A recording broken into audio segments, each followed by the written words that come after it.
ایک شرابی نوجوان تھا، گنہگار تھا، بدکار تھا، سیاکار تھا، اتنا تھا کہ اس نے ساری زندگی اپنے کریم رب کی ذات کو ایک سجدہ بھی نہیں کیا تھا۔ جب موت کا وقت قریب آیا تو اس نے اپنا سر اپنی ماں کی گود میں رکھا، اپنا سر ماں کی گود میں رکھ کر کہنے لگا، ماں ساری زندگی میں نے گناہوں میں گزاری ہے، ساری زندگی میں نے شراب پیتے ہوئے گزاری ہے، ساری زندگی میں نے اللہ کی نافرمانی کرنے میں گزاری ہے، ساری زندگی میری برباد ہو گئی ہے نادانی کی وجہ سے۔ ماں میرا موت کا وقت قریب ہے، میں مر گیا تو اپنے مرشد کے پاس جانا، سفارش کرانا کہ وہ میرا جنازہ آ کے خود ہی پڑھائے گا۔ صاحب ظاہر ہے کہ مرشد جب جنازہ پڑھانے کے لیے آئے گا تو 4 بندے بھی اس کے ساتھ ہوں گے، نہیں تو میرا جنازہ کون پڑھے گا؟ میں تو اتنا گنہگار ہوں، بدکار سیاکار ہوں، میں نے ساری زندگی شرابیں پیتے ہوئے اللہ کی نافرمانی کرتے ہوئے گزار دی۔ اللہ اکبر۔ ماں اٹھی گئی اپنے مرشد حضرت حسن بصری کے پاس، جا کر کہنے لگی، میرے مرشد میرا بیٹا موت کے قریب ہے، تو وہ کہہ رہا ہے جب میں مر جاؤں تو اپنے مرشد کو کہنا کہ وہ آ کے میرا جنازہ پڑھائے گا۔ حضرت حسن بصری کہنے لگے، مائی وہ مر گیا تو میں اس کا جنازہ نہیں پڑھاؤں گا، اس نے ساری زندگی شرابیں پیتے ہوئے گزاری ہیں، ساری زندگی وہ مسجد کے قریب بھی نہیں گیا، ساری زندگی اس نے اپنے کریم رب کی ذات کو ایک سجدہ کرنا بھی گوارا نہیں کیا، میں اس کا جنازہ کیسے پڑھا سکتا ہوں؟ اللہ اکبر۔ وہ ماں روتے ہوئے واپس آئی، دوبارہ اپنی گود میں اپنے بیٹے کا سر رکھا، سر رکھ کر کہنے لگی، بیٹا کاش کہ تو نے زندگی میں ایک بات بھی میری مانی ہوتی تو آج میرا مرشد جنازہ پڑھانے سے انکار نہ کرتا، زندگی میں ایک بات پر بھی تو نے عمل کیا ہوتا، آج میرا مرشد تیرا جنازہ پڑھانے سے انکار نہ کرتا۔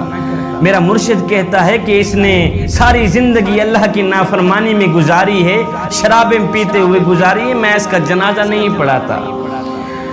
اللہ اکبر۔ نوجوان رونے لگ گیا۔ جوانو سنو، نوجوان کی آنکھیں خون کے آنسو بہانے لگ گئی، ماں تڑپنے لگ گئی۔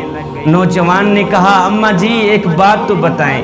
ماں کہنے لگی، جی بولو بیٹا، کیا کہنا چاہتے ہو؟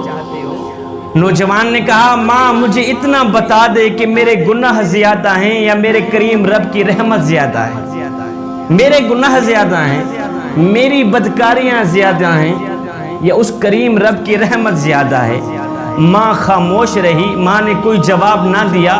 اس کے بعد بیٹا رو کر کہنے لگا، ماں مجھے ایک بات تو بتا دے، اگر ایک لمحے کے لیے تجھے میرا کریم رب مہلت دے دے، تجھے میرا اللہ مہلت دے دے، اے گنہگار کی ماں، اگر تو چاہے تو اس گنہگار بیٹے کو جنت میں بھیج دے، اگر تو چاہے تو اس کو جہنم میں بھیج دے، اگر ایک لمحے کے لیے میرا اللہ تجھے مہلت دے بھی دے تو مجھے کہاں ڈالے گی؟ جنت میں ڈالے گی یا جہنم میں پھینک دے گی؟